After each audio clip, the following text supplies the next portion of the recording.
Hi everyone, Small here, back with another Arknights operator review. This time around we are diving deep into Blaze the Igniting Spark, the standard 6-star operator dropping with the Chinese New Year event. She's set to arrive in July right alongside you, the limited 6-star defender I broke down in my last video. So buckle up, because these two are about to hit the global server very soon. Now, the OG Blaze, she dropped way back in June 2020, 5 whole years ago. But even after all this time, she's still kicking hard in AFK comps, thanks to her rock-solid lane-holding power. No surprise she's built a pretty loyal fanbase over the years, and I bet a lot of you are dying to know how her new version stacks up in today's meta. Hyperglyph definitely had some fun with this one. They made the new Blaze a caster, which is kind of hilarious, considering that one anime moment where she literally jokes, "Do I look like a caster?" But memes aside, Blaze Alter hasn't exactly had the warmest welcome. The community's been tearing her apart, mostly because her damage output leans super hard on burn injury. And guess who's best at dishing out burn injury? Yep, you. So if you don't have you, people say Blaze Alter's kind of trash. And yeah, I'll admit it feels like Hyperglyph forced this duo synergy a bit too aggressively. That said, don't count her out just yet. Sure, she's got some issues, but Blaze Alter does bring a few solid tricks to the table, and that's what I'm here to show you. Alright, that's enough chit-chat. Let's jump into her kit and see what this fresh take on our good old Blaze can really do.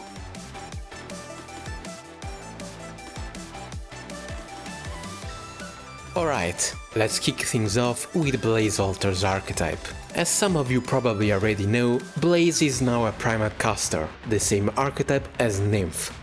Now, what sets primal casters apart is their ability to deal elemental damage, and they've got two main ways of doing it. First, there's the elemental injury gauge. In Blaze's case, that's the burn gauge, which glows orange. When you deplete it with enough burn injury, it pops and triggers a burn burst. When a burn burst is set off, the enemy gets hit with a flat 7000 elemental damage, and their res drops by 20 for 10 seconds. Also, just a reminder, elemental damage completely ignores defense, res, and most damage reduction. So we are talking about some top tier damage here, practically on par with true damage. But here's the thing, Blaze can only inflict burn injury with 2 out of her 3 skills, and that's one of the big complaints people have about her kit.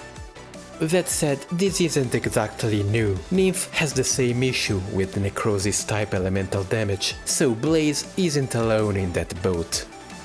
So, popping a burn burst is the first way to unleash this precious elemental damage. The second way is a bit more exclusive to primal casters. They can dish out extra elemental damage while an enemy is already under the effect of a burst.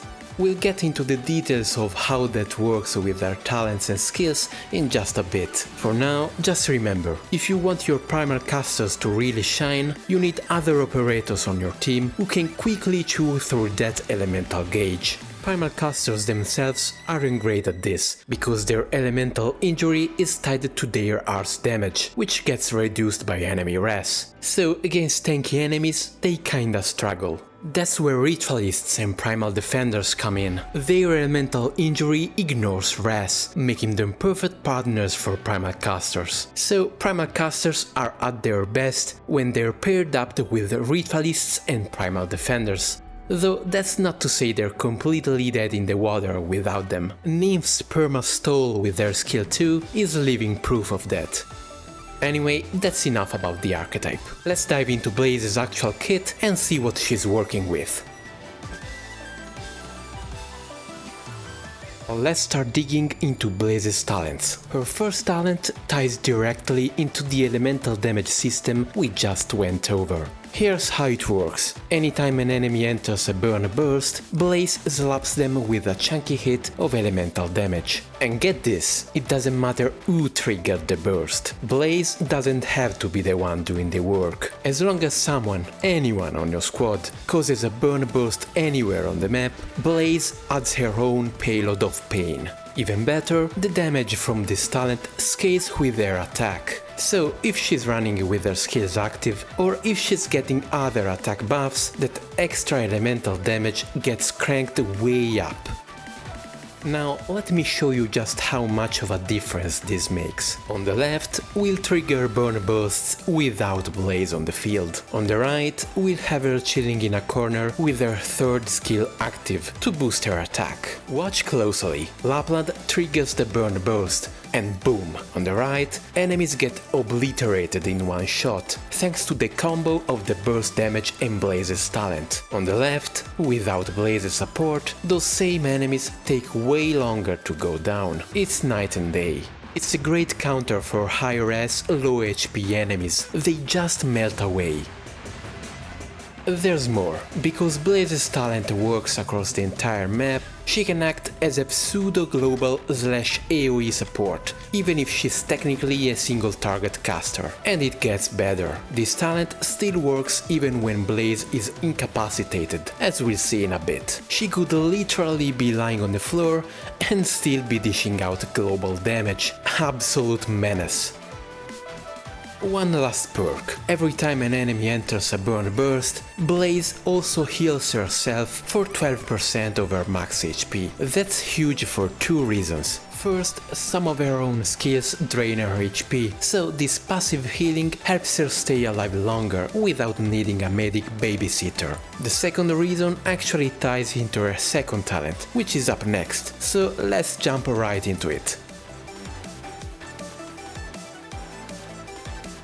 Blaze Alter's second talent is a clear throwback to OG Blaze's legendary survivability, only this time she can full-on revive after being taken down, like a phoenix. When she takes a lethal hit, she doesn't just drop dead. Instead, she enters a spatial incapacitated state, wrapped in a 6000 damage barrier, where she can't attack, can't be healed the usual way, and any active skill gets shut off. On the upside, she regenerates 3% of her max HP per second. Once her health bar is full again, poof! She rises from the ashes. Her barrier vanishes, all surrounding enemies get stunned for a solid 5 seconds, and she jumps right back into the fray. Now, there's a lot going on with this talent, so let's break it down. First off, if Blaze gets smacked with a second lethal hit while recovering, she's out for good. But here's the fun part. There's no cap on how many times this talent can kick in. If she revives and gets killed again later, she can pull off the Phoenix streak as many times as needed, as long as she's not finished off while down. You can literally watch Blaze loop this death rebirth cycle over and over. It's wild. That 6000 damage barrier is a huge help too. It's basically a buffer that protects her while she's recovering, making it harder for enemies to finish the job before she gets back up. But don't get cocky. High damage enemies will shred that barrier fast. She's no lane in that department, that's for sure. Also, while she's downed, normal healing won't work on her. You can see it here. Shining is just twiddling her thumbs while Blaze is trying to recover. So, unless you help her out somehow, that 3% per second regen means it'll take her around 33 seconds to revive. That's a long time to be out of commission. So, how do you speed things up? Well, first off, remember her first talent. She heals for 12% of her max HP every time a burn burst triggers. And yes, this still works while she's down. So if you've got burn operators triggering bursts left and right, Blaze will get patched up faster. That said, this is still a bit impractical. Much better options, Bard supports like Civilite Eterna and Skadi Altar. Their passive healing does affect Blaze, even while she's down. Huge synergy. Another great pick is Thorn's Altar with skill 1. His healing applies to unhealable operators, and he also gives Blaze a massive defense boost, making it easier for her to tough it out while she's recovering. And here's a real head scratcher. Calcit. If Calcit throws out her healing while Blaze is still alive, and that healing actually lands while Blaze is in her recovery state, Blaze will still receive it. Weird interaction, but it works. Just don't try the same trick with A Alter, it won't land. Calcit is just built different. Also worth noting, while Blaze is down, she is still charging SP, so when she finally stands back up, she's basically ready to nuke. Going into the downed state also strips away all her buffs, but on the flip side, it makes her immune to freeze and stun. Not that it matters much, since she can't attack anyway. Honestly, this talent is amazing. It's one of the most unique survival mechanics in the game, and the way it lets you play Blaze aggressively, baiting enemies and taking risks, opens up tons of creative plays. That 5-second stun or revival can be abused in some seriously big brain strategies. I'd say this talent isn't just a gimmick, it's the defining feature of Blaze Alter. Probably more so than her elemental damage even. We'll circle back to this when we talk about her rating and overall value. But yeah, this talent is cracked. Let's kick off Blaze Alter's skills with skill 1, and right away you'll notice it's fully automatic. That means it's tailor-made for AFK strategies. Once the skill charges, Blaze targets the ally with the highest max HP in her range and drops a flaming ring around them. That ring deals arts damage and burn injury in an area around the target, perfect for letting your favorite tank melt down waves of trash mobs. Now, there are a few fun quirks here. First, if there's no one else in her range, Blaze casts the ring on herself. So yes, she can still contribute even when she's all alone. Summons though don't count, they can't be targeted by the ring. On the plus side, the ring sticks around even if Blaze leaves the field. It lasts a full 20 seconds no matter what. But here's where things get really spicy. Attack buffs. The flame ring locks in Blaze's attack stat at the moment it's cast. That means if you drop, say, a Warframe buff right before the ring activates, that bonus stays baked into the ring's damage even if the buff wears off a second later. Think of it like Thorn's Altar's alchemical units. You can see it here. Even after Warframe's buff is gone, the right side ring still deals more damage than the left. And it gets even better. If Blaze recasts the ring on a target who already has one, it doesn't replace the old one, it refreshes it. So if the original ring had a buff, that buff carries over. In other words, you only need to buff Blaze once and she'll keep dishing out enhanced AoE damage on repeat. It's lazy and beautiful. There's more. The ring's damage is sourceless, which means enemies that reflect damage, like those annoying mobs from Virtuosa's event, won't bounce anything back at Blaze. That said, her basic attacks are still reflected, so you're not completely off the hook.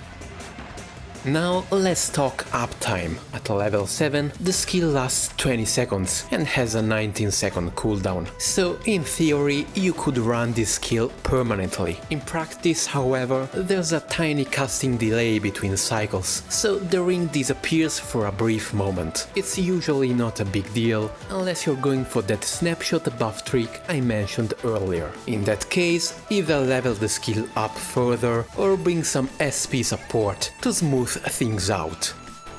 As for weaknesses, honestly, burn injury buildup is on the slower side. Against a 50 res enemy, it takes almost the full duration to trigger a burn burst at level 7. Warframe can cut that time in half, but still. Besides, most trash mobs will be dead before a burst even triggers anyway, meaning the burst is often wasted. That said, I really like this skill. Maybe it's because I'm an AFK enjoyer at heart, but it's got a lot of charm. It's easy to use, it rewards you for setting it up smartly, and it's even better when paired with operators like you, who has a massive HP pool to attract the ring and brings that high burn injury Blaze needs to shine. Still, I wouldn't say this skill is must invest. The AFK arts damage meta is already stacked with operators like Logos and Marcel, who also bring strong control. Blaze's skill 1 doesn't really compete with that tier, but if you like it and want permanent uptime without relying on SP batteries, consider throwing a mastery level or 2 its way. Let's move on to Blaze Alter's second skill, which delivers wide range AoE arts damage with some built-in crowd control. So let's break it down. When activated, Blaze's attack range expands to that of Seria's skill 2, hitting even behind her. She also gains an attack buff and starts hitting up to 3 enemies at once. On top of that, every enemy hit creates a burning tile beneath them. These tiles stay on the field until the skill ends, and inflict a 50% movement speed reduction, arts damage and burn injury every second to ground enemies who pass over them. In short, Blaze lights the area around her on fire, slowing and melting anything that tries to move through. And yes, Blaze can hit aerial units too, as a caster that's expected. And yep, hitting a drone still creates a tile, but that tile won't affect aerial units. No damage, no burn buildup. You can see it clearly here. This drone hovers over the tile, but its burn gauge doesn't show up. Invisibility is another issue. Enemies like these just walk through the burning field like it's nothing. They're not affected in any way. Now, on paper, this skill seems pretty solid. AoE damage and movement speed reduction in one neat package is always useful, but in practice it comes with some pretty clear downsides. For starters, every time Blaze attacks during this skill, she loses 5% of her max HP. That's a steep cost, especially considering the type of enemies this skill is meant for. Against trash mobs, most of them will die before a burn burst can trigger, which means Blaze gets none of the healing from her first talent, just the HP loss. Second, those burning tiles, they disappear instantly when the skill ends or if Blaze is retreated. That's a real downer, especially with the 36-second cooldown at Mastery 3. Even when it comes to slowing enemies down, this skill doesn't stack up well, despite the same 50% movement speed reduction as someone like Manticore. Blaze's slow effect feels less consistent. And here's the key thing to note. Only the tiles apply burn injury. Blaze's normal attacks just deal arts damage. So if the enemies don't walk over the tiles, or if they're airborne, they dodge the burn injury entirely. Against ground enemies though, the burn injury is decent. You can expect around 2 burn bursts during the skill duration on a 50 res enemy, which is nothing to scoff at. Still, for a skill clearly aimed at handling swarms, there's stiff competition. Logos, Ascalon, Marcel, they all fill similar roles, and often do it more efficiently. Even setting Logos aside, Marcel and Ascalon bring more consistency and control. Blaze might only pull ahead if the map layout forces enemies to circle repeatedly inside their scorched zone. So overall, this skill is functional, but there are just too many trade-offs. Unless you're lacking better options, it's hard to recommend investing here. Stick to it if you enjoy the playstyle, but otherwise, there are stronger and safer picks for AoE caster roles. Alright, at last let's talk about skill 3, the most damage-focused option in Blaze's entire kit. When activated, Blaze's attack range changes into this weird diamond shape in front of her. It's awkward looking, but it reaches far, giving her a solid forward presence. She gets a big attack buff, her attacks become AoE, hitting in a decent radius, and her attack interval drops massively. We are talking machine gun levels of speed, like you'd see in an IS run with Golden Chalice. What truly sets this skill apart in terms of damage though, is that if the target is under burn burst, Blaze deals extra elemental damage equal to 80% of her attack. Pay close attention to my words here. This isn't like Nymph's skill 3, which converts all her damage into elemental damage. Blaze still deals part arts, part elemental damage, even against burst enemies. Since burn bursts reduce res, that portion of arts damage still benefits from the burst, so it's not a bad deal. It's just not a nymph. That difference really stands out in boss fights. If you compare Blaze and Yu to Nymph and Virtuosa, you'll quickly see Nymph is the more reliable boss killer. But don't get it twisted, Blaze still hits hard, as you can see in these clips. Another unique aspect of this skill is its duration. This is an ammo-based skill. You start with 25 shots, 1 per attack, but Blaze gains 2 extra ammo every time an enemy triggers a burn burst. So if you're hitting big clusters of enemies, you can stretch this skill's uptime quite a bit. The catch? Blaze can't apply burn injury herself. Just like Nymph's skill 3, she depends on other operators to trigger bursts. That makes this skill great in theory, but team reliant in practice. The best partner here is Yu, since his skills inflict burn injury that doesn't care one bit about enemy magic resistance. The obvious choice is Yu's skill 3, which applies burn injury to any arts damage that passes through his firewall. With that setup, Blaze can self-sustain her burn bursts, fuel her ammo, heal from her talent 1, and go full Unga Bunga damage. The problem? Yu's skill 3 has a 55-second cooldown, while Blaze's skill recharges in 30 seconds, so they don't line up well over repeated activations. A decent alternative is Yu's skill 2. It has a shorter 26 seconds cooldown and can be synced up much more easily with Blaze, but it only works while Yu is blocking enemies, which limits who it can affect, not ideal for bosses or enemies that can't be blocked.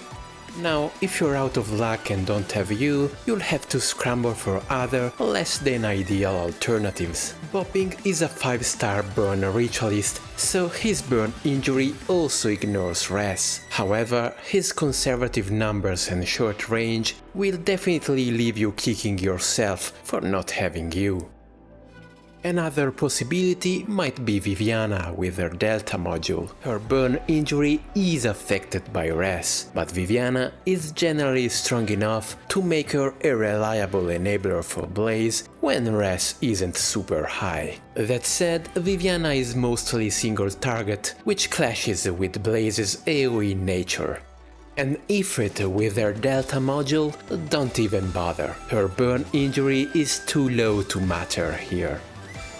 In an emergency, you can run Blaze unassisted. The skill is still serviceable on its own. Honestly, it would have been amazing if released back in year 1. But nowadays, the bar is way higher, and unassisted Blaze just can't keep up in high-end content. On the plus side, skill 3's cooldown is only 30 seconds, which is pretty short for a skill with this much firepower. For comparison, Nymph's skill 3 sits at 55 seconds, almost double. One last thing, while the skill is active, Blaze loses 3% of her max HP every second. Normally, you're going to be fine thanks to her talent 1 healing on burn bursts, but if no one is triggering bursts, you can watch her melt herself. Pro tip, you can toggle the skill off manually if no enemies are around. So here's the bottom line. If you've got Yu, I'd say investing in this skill is a no-brainer. It's pure, satisfying, unadulterated damage. If you don't have Yu though, and aren't into juggling suboptimal enablers, then you might want to leave it at level 7 and spend your mats somewhere else.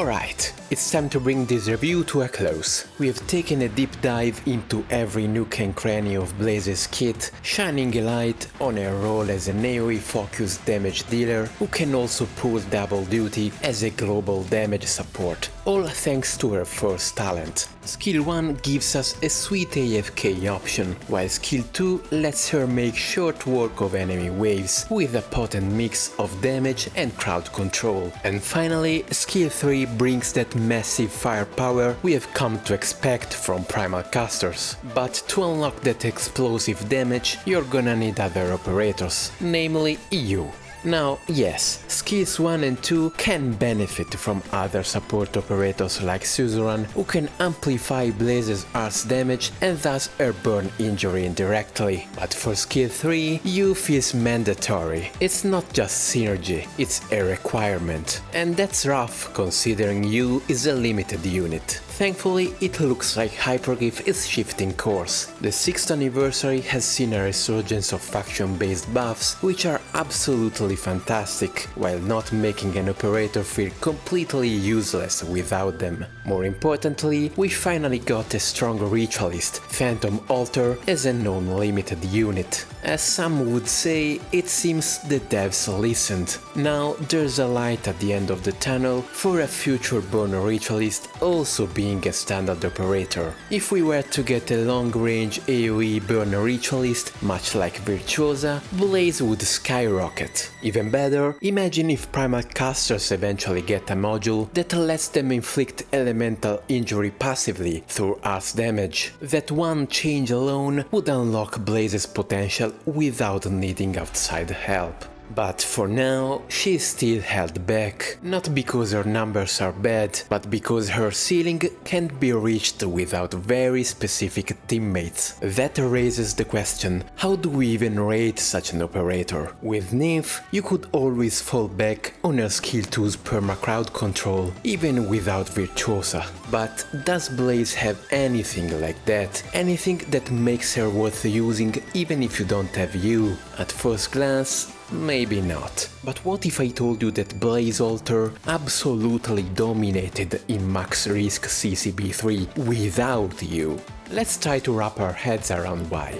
In Contingency Contract, you can pick debuffs that reduce your operator's max HP. Sounds bad, right? But it actually helps Blaze. Why? Because she needs less healing to activate her talent 2 and revive. Plus, she gets a fixed 6000 damage barrier while downed, unaffected by debuffs. Now, add in outside healing from operators like Calcit or Thorn's Altar, crank up their healing with attack buffs from someone like Skadi Altar, and suddenly Blaze is reviving almost instantly. Moreover, every time she comes back, she stuns nearby enemies for 5 seconds. So the strategy was simple, make her revive faster than the stun expires, creating a stun loop.